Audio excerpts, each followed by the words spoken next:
This is Pulse of Africa,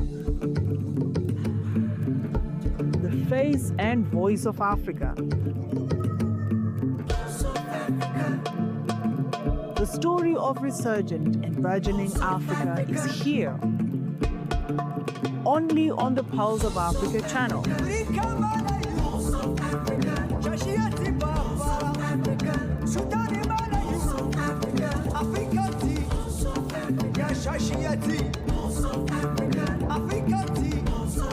Pulse of Africa, the face and voice of Africa.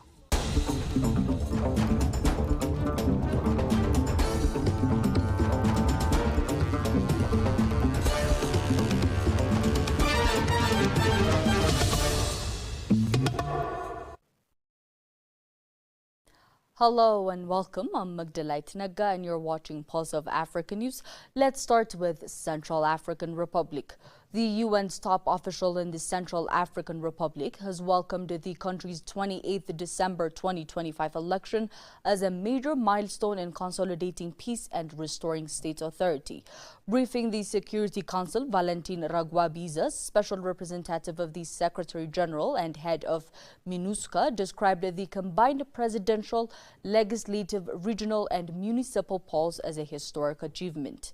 These elections, which included the first municipal polls held since 1988, represented the most extensive electoral operations ever undertaken in the Central African Republic, she said. These elections, which included the first municipal polls, which were held since 1988, represented the most extensive electoral operations ever undertaken in the Central African Republic. The voting process was held in a peaceful and secure manner across most of the country, despite isolated security incidents. This positive outcome is also the result of joint sustained investment over the past years by the Central African government and MINUSCA to extend state authority and advance the implementation on the 2019 political agreement, including at the local level. Rogwabiza emphasized that the vote was the result of close collaboration between the government and MINUSCA, with the UN mission providing technical, logistical, operational and security support, as well as good offices to promote inclusivity. Women accounted for more than 47% of voters and 45% of municipal candidates, marking significant progress towards gender parity. Despite the milestone, she warned that security challenges persist. While the security conditions improved in the West and Central regions, thanks to the aforementioned achievements, security challenges persist in the Northeast and Southeast regions. In the Southeast, particularly in the Ombumu prefecture, ongoing attacks by AAKG militia targeting civilians and local authorities remain a concern. In this context, 21 voting centers in the Ombumu prefecture, out of 6,700 established nationwide, could not open on election day. Ongoing militia attacks targeting civilians and local authorities remain a serious concern, with 21 voting centers unable to open on election day due to insecurity.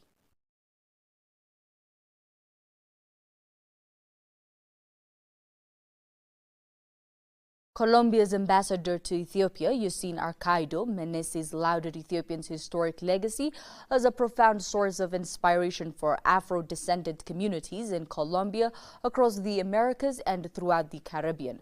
Ambassador Menes also highlighted expanding cooperation between the two nations in coffee productions and climate action. He underscored that Ethiopia holds a unique place in the historical consciousness of Afro-descendant peoples, describing the country as the mother of humanity and civilization.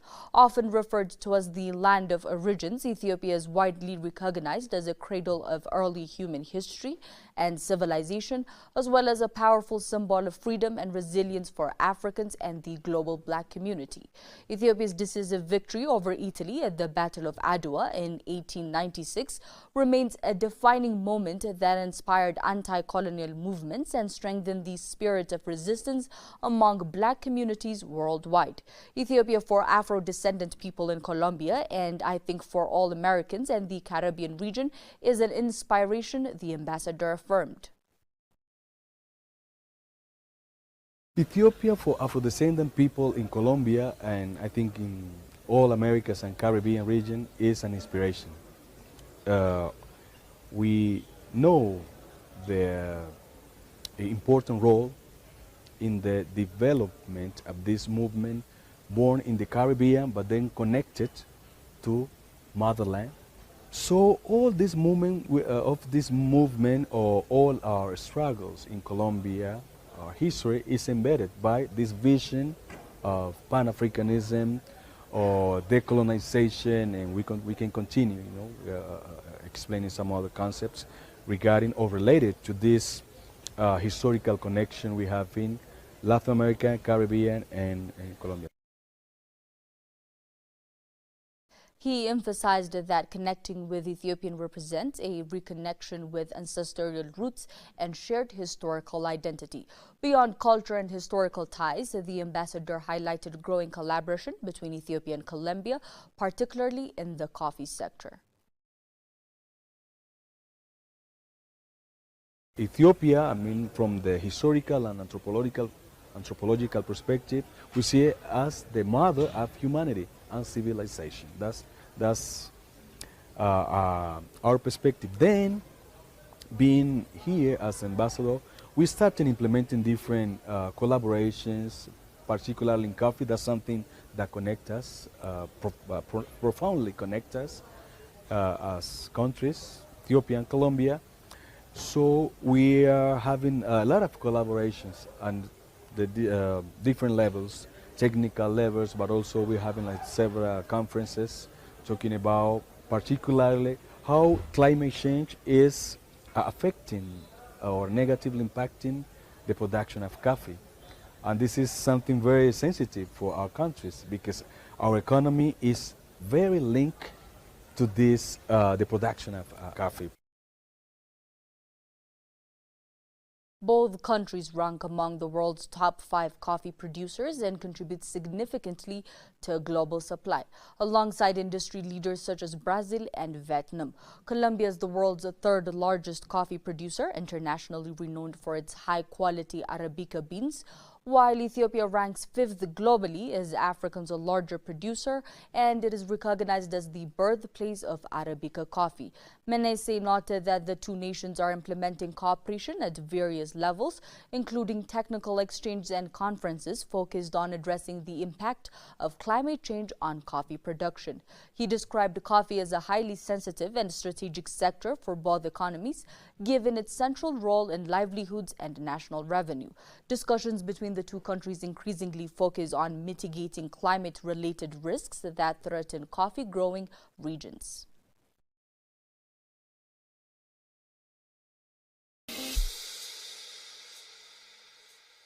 This is Adwa Victory Memorial Museum. The museum has been built to commemorate the victory of Adwa. And what is the victory of Adwa? Well, on the 1st of March 1896, Ethiopian patriots fought against Italian aggressors at the Battle of Adwa, and Ethiopians gained a decisive victory over Italian colonizers.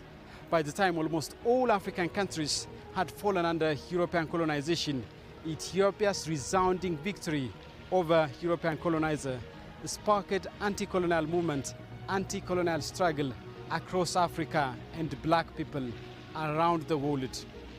Because of the victory of Adwa, Ethiopia is considered as a beacon of African independence and freedom. Tune into the Pulse of Africa for more stories of the victory of Adwa. If you don't tell your story, it will be told by others. They'll talk of hunger, they'll talk of war, they'll talk of conflict, but they'll not say the things that are happening in Africa that are positive.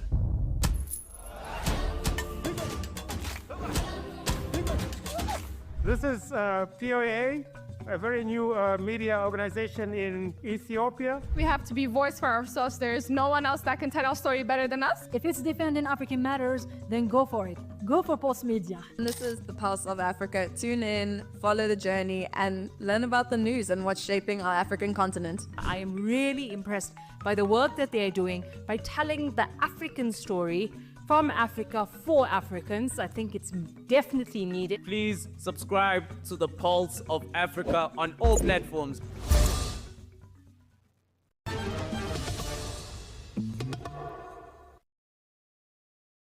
Kenya has officially launched lenacapavir, a groundbreaking long-acting injectable for HIV prevention.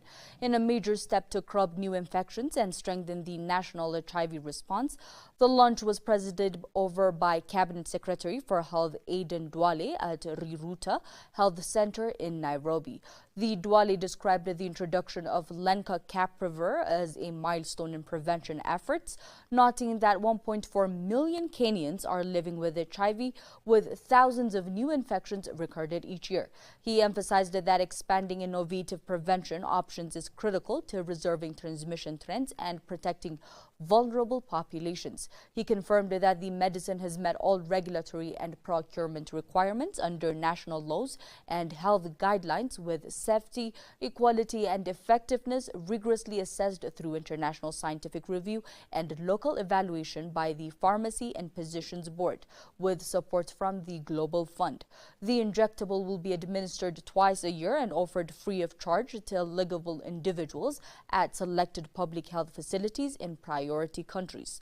Its rollout would follow a phased, structured approach guided by trained healthcare professionals to ensure safe and equitable access.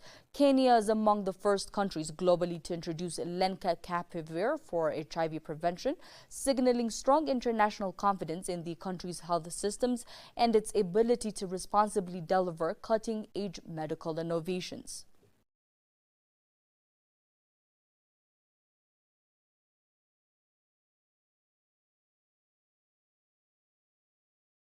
John Kayode Fayami, former Nigerian Minister of Solid Mineral Development and visiting professor at the Africa Leadership Center, has urged African leaders to move beyond summit rhetoric and implement tangible solutions to the continent's pressing challenge. Speaking with Pulse of Africa on the sidelines of the 2026 African Union Summit, Fayami emphasized that security, development and climate resilience must be addressed and as integrated agenda. Highlighting environmental challenges, Fayami pointed to water scarcity, drought, desertification and flooding as issues affecting over 400 million Africans.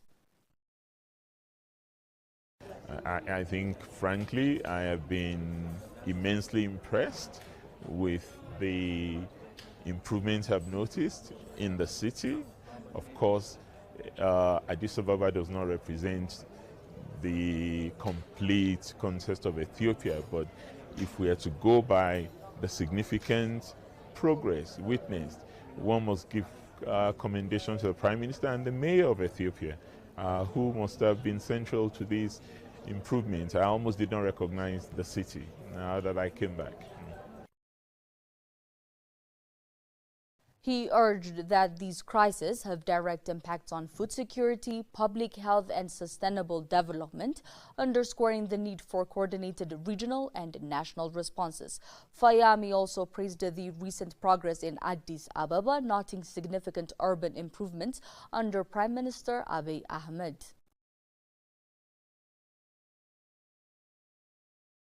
This is still not the Africa envisioned by Kwame Nkrumah, by Haile Selassie, by Julius Nyerere and Nelson Mandela. We keep ensuring that it is work in progress, but We now need the urgency of now, because the world needs to have Africa at the table, no longer on the menu.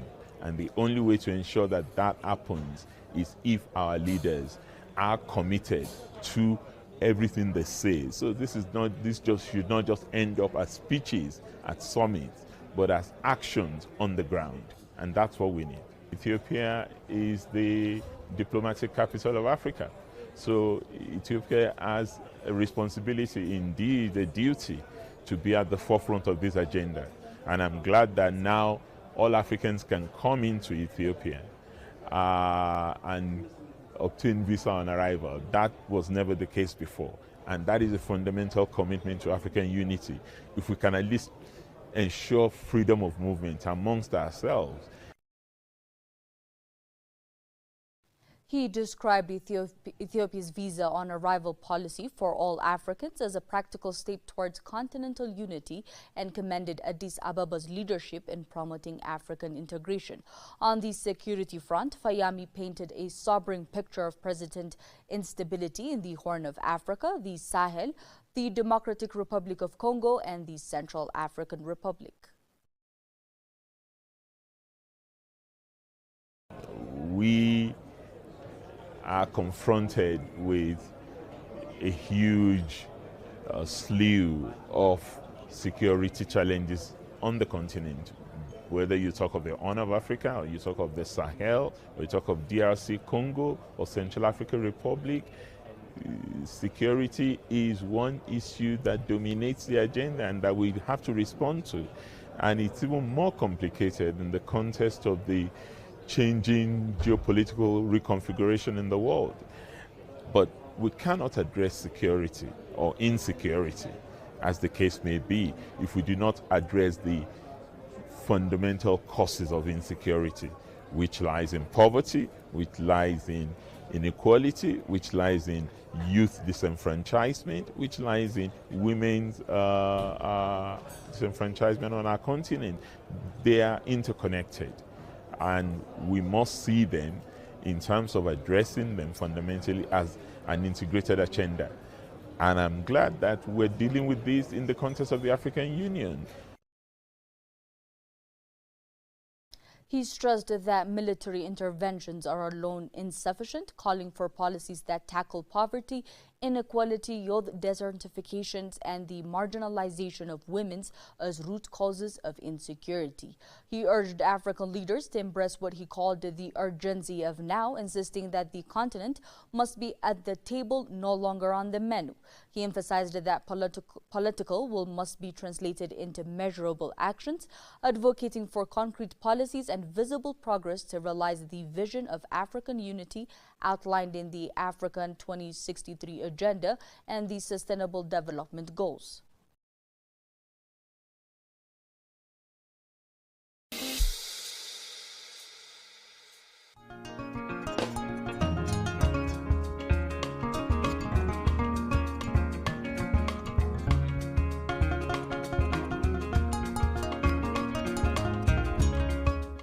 Proceeding Adwa. Remember this. The Europeans carved up our homes with bloodthirst, not because we were the third world, but because we were the first. Because we held gold in our hearts, because we had diamonds for eyes, because oil ran through our veins and a blessing hung in our skies. Remember this, that when they scrambled in the conference in Berlin and callously carved Africa, searing each African's skin, it was not because of their greed or need to sow seeds saturated with sorrow, but because through Africa's greatness they envisioned their own tomorrow, the beginning. Barriateri, the Italian general, had ice instead of eyes and a tongue of 5 leather whips. Ras Alula was deafened by the whisper of lies that seeped from his lips. through Alula's agents who could read the tone of Ethiopian winds. Their whisper, we will catch the Italian advance before the advance begins. And with anger, that of lions, and a swiftness of eagle's wings, Alula rose, magnificent, and rode to the foot of Menelik the king.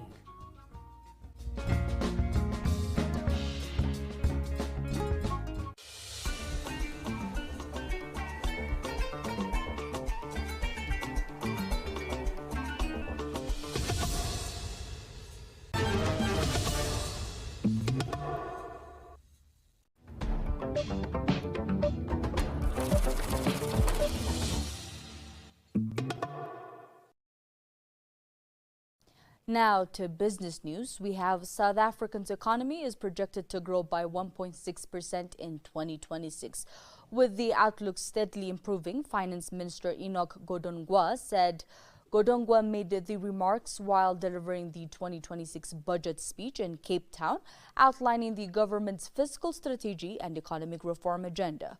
On the domestic front, our growth outlook is steadily improving. We project real economic growth of 1.6% in 2026, an improvement from the 1.4% estimated in 2025, he said. Over the medium term, growth is expected to average 1.8%, reaching 2% by 2028. He noted that persistent logistic bottlenecks, weak public infrastructure, and a recent outbreak of foot-and-mouth disease continue to weigh on economic activity, adding that rapid inclusive growth remains our only durable path forward. According to the minister, efforts to promote faster economic growth revolve around 4 pillars: maintaining macroeconomic stability, implementing structural reforms, investing in growth-enhancing infrastructure, and building state capacity. These pillars are the foundations upon which inclusively is built and how we ensure that growth is faster, he said.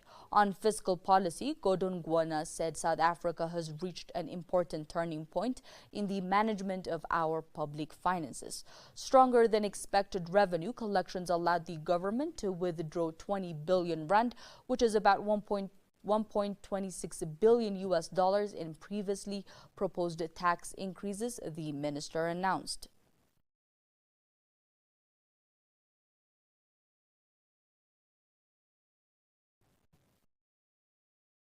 Nigerian President Bola Tinubu has extended a ban on the export of raw shea nuts for a further 1 year. Tinubu extended the ban to February 25, 2027, saying the decision aims to deepen processing capacity within Nigeria, enhancing livelihoods in shea-producing communities, and promote the growth of Nigerian exports anchored on value-added products. According to a State House statement late Wednesday, Nigeria imposed a 6-month temporary ban on the export of raw shea nuts on August 26, 2025. Tinubu has authorized the implementation of a unified evidence-based national framework that aligns industrialization, trade and investment priorities across the shea nut value chain. The statement said shea nuts harvested from the shea tree, common in the Savannah belt of Nigeria, are the raw materials for shea butter, renowned for its moisturizing, anti-inflammatory and antioxidant properties. The extracted butter is a principal ingredient in cosmetics for skin and hair, as well as the edible cooking oil. The Nigerian government encourages processing shea nuts into butter locally, as butter fetches between 10 and 20 times the price of the raw nuts, the statement added.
Now to sport news.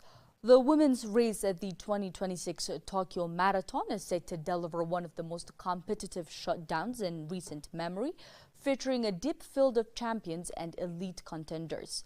With multiple global winners and sub-2 to 18 runners lining up, the outcome remains highly unpredictable.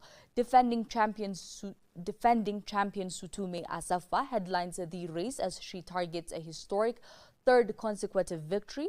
Known for her tactical discipline and course dominance, she enters as the favorite but faces significantly stronger competition this year.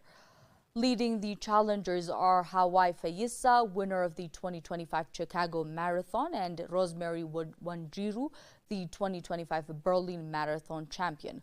Both athletes bring proven finishing strength and the ability to perform under pressure on major stages. Ethiopians' depth is further reinforced by contenders such as Migratu Alemu, Burtukan Welde, Mestout Fikr, and Waganesh Mekasha, while former world record holder Brigid Kosogi adds experience and tactical influence to the field. With Japan's AI Hosoda set for an emotional farewell race and a strong international lineup joining the competition, this stage is set for a fast and unpredictable contest. The key question remains whether Kabeda can secure a rare three-peat for a new champion will emerge.